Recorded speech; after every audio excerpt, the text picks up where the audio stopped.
Саламатсыздар ма? Баршаларыңызға қайырлы білім болсын. Бұл сабақта сіздер ИП-ні жабуды үйренетін боласыздар.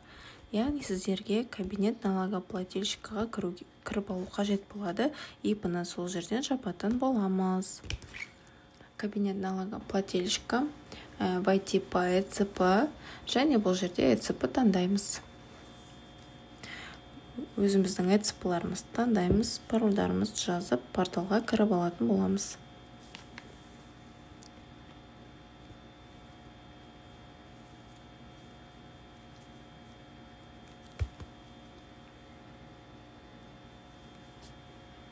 Көріп тұрғандарыңыздай порталға кірдік. Ең алдымен сіздерге ИП-нің атында қарыз бар ма, жоқ па, соны тексеріп алу қажет.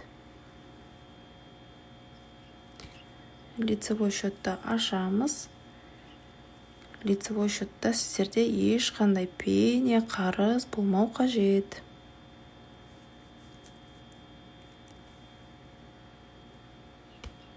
Екіншіден, уже сіздердің отчеттарыңызды тексеретін боласыздар. Бұл жерде барлық отчеттар тапсырылған болу қажет.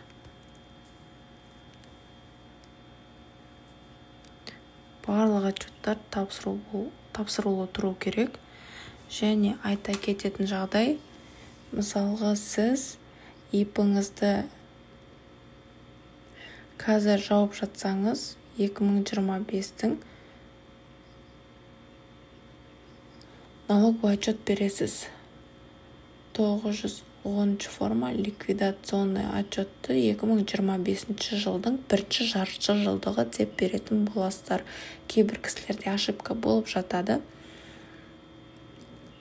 2024 жылғы мысалы ИП-сын жауып жатса, 2024 жылы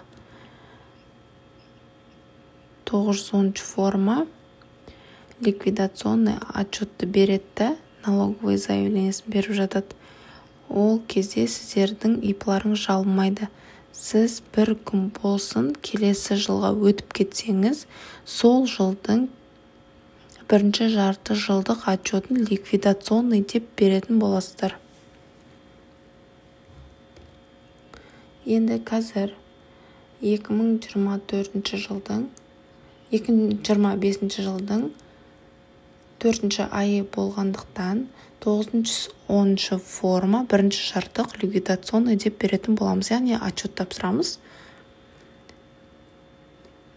2025 жыл 910 отчет бірінші полугодия не ведет бухгалтерский учетқа галочка қоямыз. Бұл жерде мені ликвидационный дегенге галочка қоямыз. Резидент Республика Казахстан деп таңдаймыз. 0-мен берем. Мысалы, менде осы айларда мүлдем доход болмады.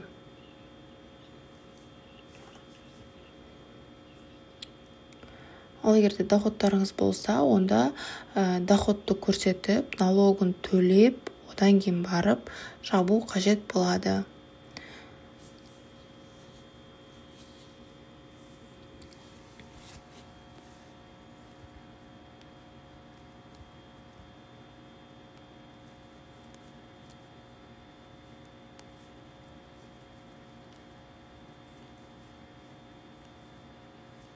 Бұл графаға сіздер толығымен 0 қойып шығамыз. Бұл жерде ОПВР мен медстраховка. Бұл жерге сіздер 0 қоймасаңыздар, портал сіздерді өткізбейтін болады. 4-ші разделға барамыз. По месту нахождения ИП.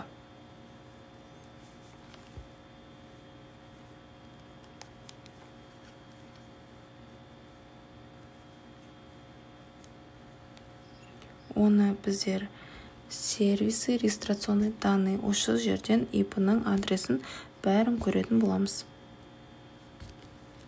По месту жительства 7008, по месту нахождения 6007. 6007 дейміз. По месту жительства Сарконский район мысалы бізде 7008.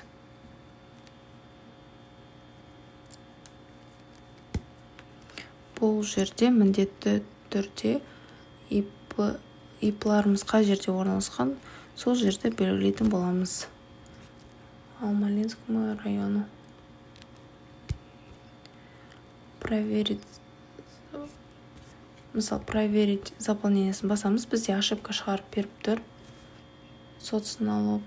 Соцналогқа ошибка шығарып беріп тұр. Мысалы 2024-те осыны автоматты түрде есептеп беретін. Қазіргі таңда бұл автоматты түрде 25 жылдан бастап есептемейтін болыпты. Сол үшін бұған ручной 0 деп жаздым. Проверить заполнениені қайтан бастым. Ошибок нету деп шығарып тұр. Енді отправить в ОГД деп басамын. Ликвидационная форма 910 за первое полугодие 25 год деп жазылып тұр. Бірақ отчеттің уақыты әлі келген жоқ. Сіз ИП-ны жабайын деп жатырсыз, сол себепті сіз ертерек тапсырып жатырсыз. Окей, батырмасын басасыз да налоговый органға жібересіз.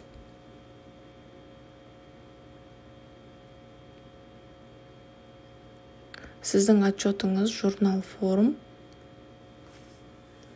формға отырады.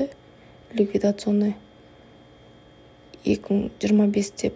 Одан ары қарай сіз налоговый заявлениеға кіресізде. Бұл жерде сіздер налоговый заявлениеға батырмасын басып, прекращение деятельности разделіне кіреміз.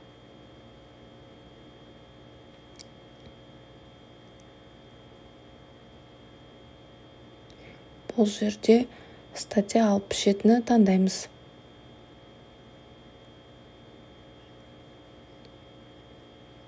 Бірінші бетте осы галочканы ғана қоямыз. Екінші бетке өтіп, уже біз 901-101 деп жазамыз. 902-101, 904-101,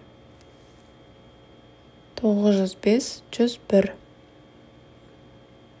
Бұл дегеніміз 901 дегеніміз пенсионка, 902 дегеніміз социалка, 904 дегеніміз медстраховка, 905 дегеніміз ОПВР. 2024 жылдың екінші жарты жылдығында қосылған платеж. Осыны міндетті түрде осындай форматта жазып шығамыз. Одан кейін по месту нахождения ИП қай жерде орналасқан, сол жерге жіберетін боламыз. 6007.